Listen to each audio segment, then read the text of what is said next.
नमस्कार, मैं हूं अर्चित और आपका स्वागत है आपके खास चैनल। तो चलिए रुक करते हैं इस खबर की ओर।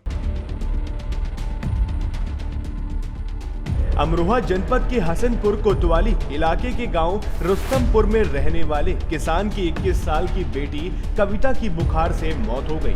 जानकारी के मुताबिक आपको बता दें कि पूरा मामला उत्तर प्रदेश के जिला अमरोहा के हसनपुर तहसील क्षेत्र के गांव रुस्तमपुर खादर का है। यहाँ गांव निवासी चंद किरण का परिवार रहता है। उनके परिवार में पत्नी के अलावा 3 बेटी और 1 बेटा है। चंद किरण गांव में दूसरे किसानों की जमीन बटाई पर लेकर परिवार का पालन पोषण करते हैं।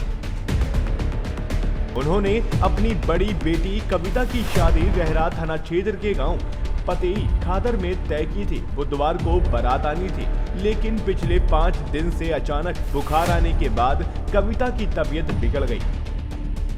स्थानीय चिकित्सकों से दवा भी ली गई, लेकिन उसकी तबीयत में सुधार नहीं हुआ, जिसके बाद परिजनों ने उसे मुरादाबाद के निजी अस्पताल में भर्ती कराया, जहां मंगलवार की रात करीब 3 बजे कविता की मौत हो गई, जिसके बाद शादी की खुशियां मातम में बदल गई। परिजनों ने रात्रि में ही इसकी सूचना वर पक्ष को दी। बुधवार की सुबह शव गांव पहुंचते ही परिजनों में कोहराम मच गया। परिजनों के मुताबिक डॉक्टर ने 2 दिन पहले ही कविता के नहीं बचने की बात कह दी थी, इसलिए परिजनों ने घर पर आने वाले रिश्तेदारों, हलवाई व टेंट वालों को वापस लौटा दिया था।